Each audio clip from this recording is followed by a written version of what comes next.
people also look at what have you done? Have you put yourself out there to even have any direct connections with them? The first thing I did when I got to Prudential, y'all want to know how I conducted the first ever African American experience study in the country? Out of 200 years of America's existence?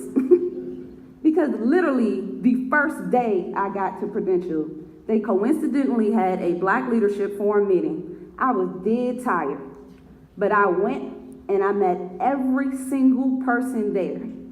And from day one, I told them about the study. They all told me that I was crazy. They all told me that they had been trying to do it for 10 years. I said, okay, well, guess what? It's about to get done. From there, I went and talked to my boss about it. He brushed me off. I said, okay. One thing about corporate America is they don't like competition. So I went and I looked at anybody else that had possibly done any ounce of secondary research on the African American community. I put together an entire packet on it. I then came back and said, bam, now this is all of the information that's missing, and I guarantee I can make y'all a lot of money. He said the businesses will never go for it. I said, okay. I then made friends with the presidents of every organization within Prudential. I then figured out a way to make them my mentor so that they could advise me.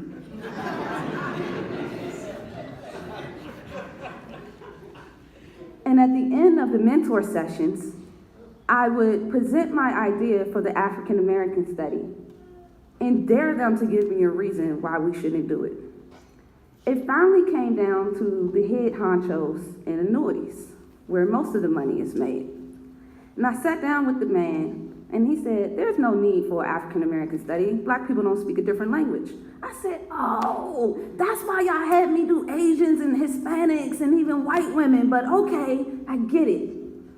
Black people don't speak a different language. White women do, but black people don't. Okay. Okay, what are we gonna do here? Okay, my great-grandmother was raised by a slave.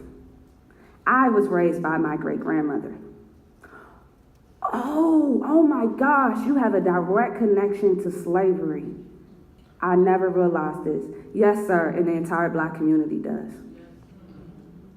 A few days later, I was able to conduct the African American study. When I turn on my TV every day, I see Black people in life insurance commercials now. 10 years ago, there were no Black people in life insurance commercials.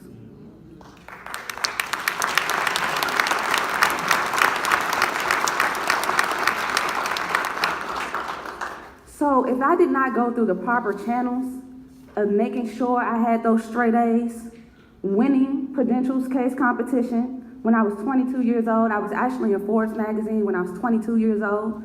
I created the plan around Generation Y and sold that to Prudential. That's how I got the job and the entree into Prudential. If I did not work my image, I just now started wearing braids and cornrows. If I did not work my image and make sure that I wrote white papers and talked to people and different things like that, if I didn't watch my exposure and let them think that they were my mentors while I was making them $6 billion, sometimes you gotta play the game to win the game.